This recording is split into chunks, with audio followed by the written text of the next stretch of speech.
मेरे प्यारे विद्यार्थियों, इस वीडियो में मैं आपको उदार आदर्शवादी टी.एच. ग्रीन के राज्य संबंधी विचारों से अवगत कराना चाहूँगा, जिसका ये मानना है कि राज्य का आधार शक्ति नहीं, इच्छा है। ग्रीन से पहले व्यक्तिवादी, साम्यवादी, अराजकतावादी ये सब राज्य विरोधी थे। व्यक्तिवादी कहते थे कि राज्य एक आवश्यक बुराई है, उसको कम से कम कार्य संपादित करने चाहिए। साम्यवादी ये मानते थे कि राज्य एक वर्गीय संस्था है, केवल शक्तिशाली वर्ग के हितों का प्रतिनिधित्व करती है और कमज़ोर वर्गों का शोषण करती है, यानी शोषण का यंत्र है। इसलिए वो एक आदर्श समाज मानते थे, एक राज्यविहीन वर्गविहीन समाज को आदर्श मानते थे। अराजकतावादी राज्य को एक अनावश्यक बुराई मानते थे, यानी एक ऐसी बुराई जिसकी कोई आवश्यकता नहीं है। लेकिन ग्रीन का चिंतन इन सब से भिन्न है। पिछले वीडियो में मैंने आपको बताया था, ग्रीन कहता है कि शाश्वत चेतना मानव चेतना को जन्म देती है। मानव चेतना स्वतंत्रता की मांग करती है, क्योंकि व्यक्ति कुछ अंतर्निहित शक्तियों से पैदा होता है, उसको विकसित करना चाहता है। स्वतंत्रता में अधिकारों का भाव निहित है, यानी व्यक्ति कुछ सुविधाओं की मांग करता है समाज और राज्य से, जिससे कि वो अपनी आंतरिक क्षमता का विकास कर सके। और अधिकारों की रक्षा के लिए राज्य की आवश्यकता होती है, यानी वो साफ तौर पर कहता है कि वास्तव में अधिकारों की रक्षा का जो भाव है वही राज्य के अस्तित्व का आधार है। और इस आधार पर वो ये कहना चाहता है कि राज्य का आधार शक्ति नहीं, इच्छा है। वास्तव में ग्रीन रूसो के सामान्य इच्छा के सिद्धांत से प्रभावित था, जिसने ये कहा था कि सामान्य इच्छा सामान्य हित की सामान्य चेतना है।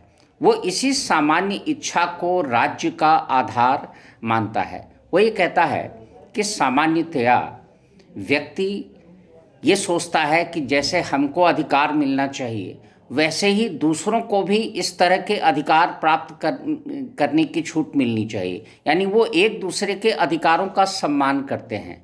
लेकिन कुछ लोग ऐसे होते हैं जो क्रोधवश, द्वेषवश, तात्कालिक सुख से प्रेरित होकर, स्वार्थ से प्रेरित होकर दूसरों के अधिकारों में अनाधिकृत रूप से हस्तक्षेप करने लगते हैं। और इस कारण से सभी की ये इच्छा होती है कि कोई ऐसी संस्था होनी चाहिए जो इस तरह की प्रवृत्तियों पर रोक लगा सके, यानी कोई दूसरा गलत तरीके से किसी के अधिकारों में हस्तक्षेप करता है तो उसको रोका जा सके। तो इस तरह की जो सामान्य इच्छा है समाज की कि कोई ऐसी वैध शक्ति हो जो अनाधिकृत हस्तक्षेप को रोक सके एक दूसरे के अधिकारों में, उसी से राज्य की उत्पत्ति हुई है। और इस आधार पर वो ये कहना चाहता है कि राज्य का आधार शक्ति नहीं, इच्छा है। वो ये कहता है कि अगर राज्य का आधार शक्ति होता तो शक्ति के प्रतीक जो राज्य के यंत्र होते हैं, जैसे पुलिस है, सेना है, ये लोग क्यों राज्य की आज्ञा का पालन करते। फिर वो ये कहता है कि शक्ति एक अस्थायी तत्व है, जबकि राज्य एक स्थायी संस्था है। राज्य के पास अगर शक्ति है भी तो वो साधिकार शक्ति, यानी वैध शक्ति है। संविधान और कानून के द्वारा व्यवस्था बनाए रखने के लिए उसको ये शक्ति दी गई है। और इसीलिए वो ये कहता है कि डरा धमका करके आप थोड़े समय के लिए अपनी आज्ञा मनवा सकते हैं, दीर्घकाल तक के लिए नहीं।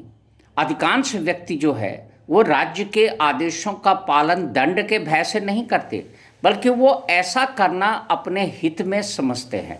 और इस आधार पर वो ये कहना चाहता है कि वास्तव में राज्य का आधार शक्ति नहीं, इच्छा है। वो ये कहता है कि इसमें कोई दो राय नहीं कि यदा कदा राज्य हम सब के खिलाफ शक्ति का प्रयोग करता है, लेकिन वास्तव में वो हम सब की इच्छा से ही ऐसा करता है।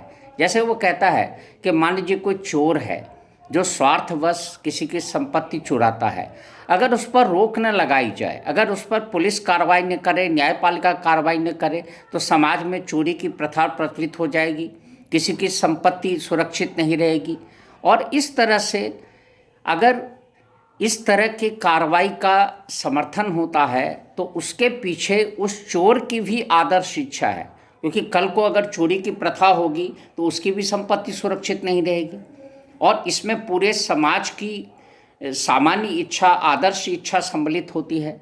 तो इस प्रकार से वो ये कहना चाहता है कि यदि राज्य यदा कदा हमारे खिलाफ शक्ति का प्रयोग करता भी है तो हम सबकी इच्छा से ही करता है।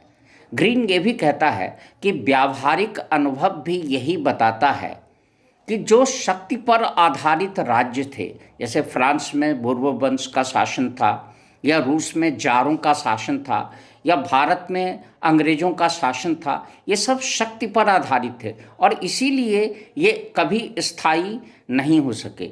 वो ये कहता है कि वास्तव में आम व्यक्तियों में आज्ञा पालन की भावना होती है। मनुष्य एक विवेकशील प्राणी है और आम व्यक्ति स्वेच्छा से राज्य की आज्ञा का पालन करते हैं, केवल दंड के भय से नहीं करते। और इस प्रकार से ग्रीन ये कहना चाहता है कि वास्तव में राज्य का आधार शक्ति है, शक्ति नहीं इच्छा है। कुछ लोग इसकी आलोचना करते हैं। कुछ विचारकों ने मनोवैज्ञानिक आधार पर यह कहा है कि सामान्य इच्छा या सामान्य हित नाम की कोई चीज़ नहीं होती, कि समाज में अनेक प्रकार के व्यक्ति होते हैं, सबकी अपनी अपनी इच्छाएं होती हैं, उनमें पारस्परिक संघर्ष होता है और इसलिए व्यवहार में यह तय कर पाना बहुत मुश्किल है कि सामान्य इच्छा या सामान्य हित क्या है। दूसरा, वो ये कहता है कि अगर 1 मिनट को मान भी लिया जाए तो जो संस्था उसे लागू करती है, कोई ज़रूरी नहीं है कि वो सामान्य हित या सामान्य इच्छा से प्रेरित होकर के ही कोई कार्रवाई करती हो। बहुत से राज्य ऐसे भी हैं जो अत्याचारपूर्ण शासन करते हैं, लोगों पर अत्याचार करते हैं, सामान्य हित की बात करते हैं, लेकिन वास्तव में उनका उद्देश्य कुछ और होता है। तो इस आधार पर कुछ लोग ग्रीन के चिंतन को दोषपूर्ण मानते हैं, लेकिन अधिकांश विचारकों का ये मानना है कि अगर हम व्यावहारिक अनुभव को देखें तो वास्तव में जो राज्य की आज्ञा का या आदेशों का पालन होता है वो ज़्यादातर लोग अपनी स्वेच्छा से, अपने हित में समझकर और समाज के हित में समझकर करते हैं। यानी उसका यह कथन आज के युग में काफ़ी हद तक स्वीकार्य है कि राज्य का आधार शक्ति नहीं इच्छा है। आज विश्व के अधिकांश देशों में प्रजातांत्रिक शासन है और प्रजातंत्र में क्या होता है, जनता का, जनता के लिए और जनता द्वारा, यानी उसमें जो शासन होता है वो समाज की सामान्य इच्छा का प्रतिनिधित्व करता है। तो इस कारण से ग्रीन का यह कथन काफ़ी महत्वपूर्ण है कि राज्य का आधार शक्ति नहीं इच्छा है।